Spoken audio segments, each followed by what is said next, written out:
wow, we would have never on our own have written the script for us to be here right now tonight. So ready or not, let's here do we it. go. Let's do it.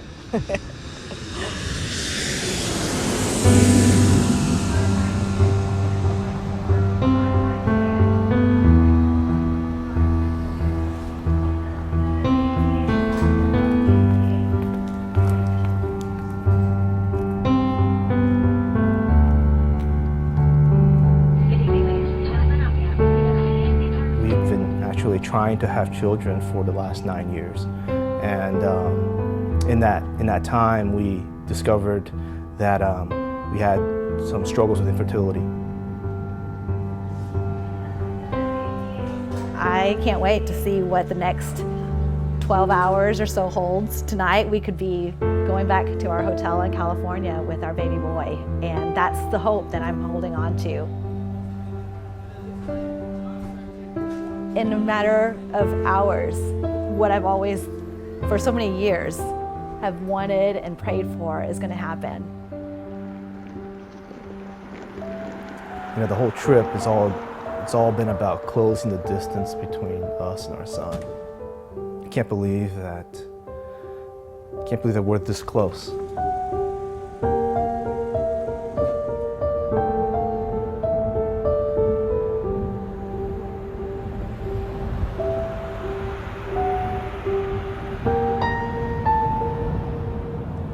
Anytime I think about adoption, I think about my spiritual adoption, about how Jesus went to infinitely greater lengths to adopt me into the family of God.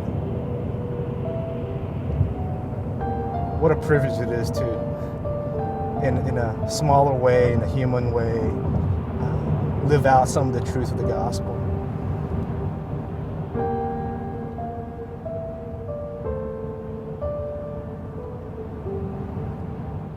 The peace and the joy that we're feeling is absolute evidence of hundreds of people. I mean, I believe there are hundreds of people that are praying for us tonight.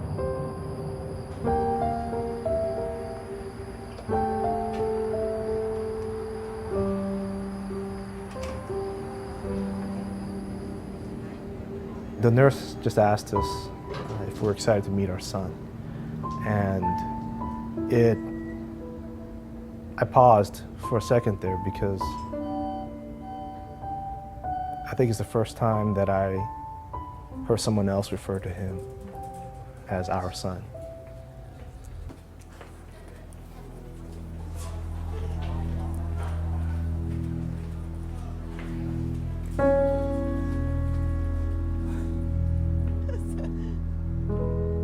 It's kind of like it's been years, but now it's like we're down to just minutes.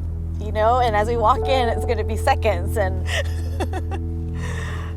it's hard to believe that this may be the last few minutes of us just being a family of two.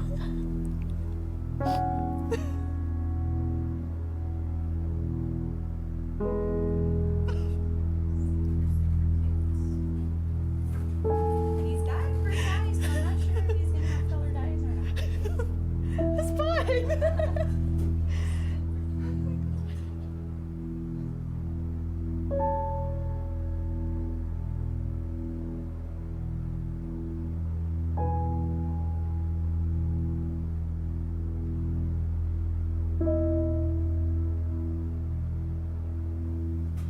Now, what'd you name him?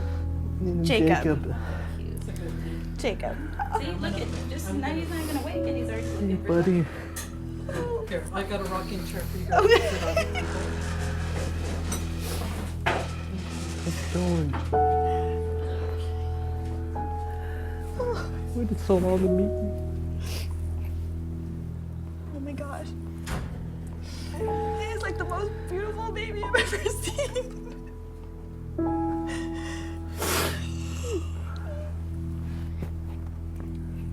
Hi, Jacob.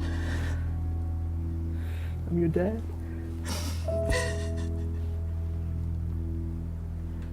You have no idea. You have no idea how many people have prayed for you.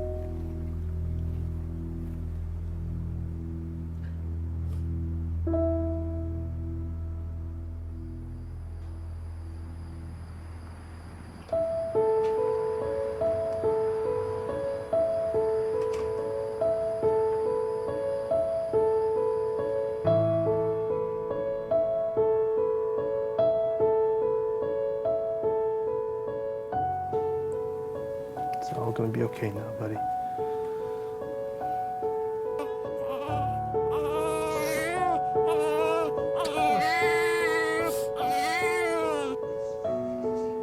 The nurse showed us, even on his little tag, that his identity was baby boy.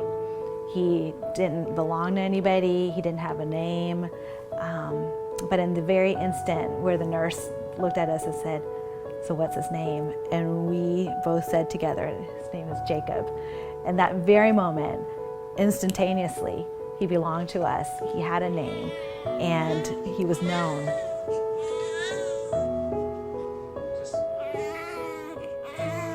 I'm sure I'm not the first person to ask this, but how do you make that stop? Is he hungry? We'd have to ask the nurse. We prayed for a child, but in our prayers, there wasn't a face and there wasn't a name. We were just praying for a child, and we were just asking God to give us a child. It wasn't just a child that we were waiting for. It wasn't just a child that God intended to bring into our family. And those years of waiting weren't just because God decided He wanted us to wait an arbitrary number of years or go through an arbitrary experience. All those years and all the waiting, all those prayers were for Him, for Jacob, for our son.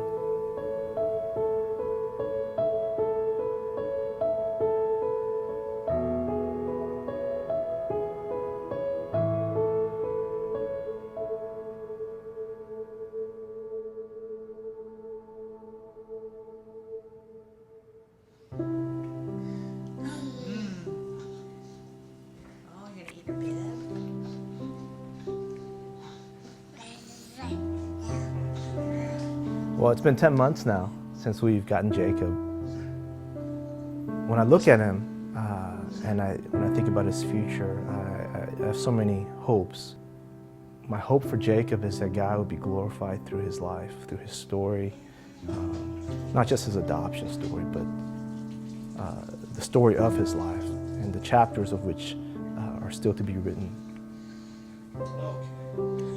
I can't wait to be able to see how many years the Lord allows us to be His parents, and to continue to just revel in the moments of being parents. It's ultimately God's story that we're a part of. And we always pray that Jacob would know Jesus Christ, and pray that God would adopt Jacob twice. He adopted him to our family, and we pray that He will adopt him into the family of God.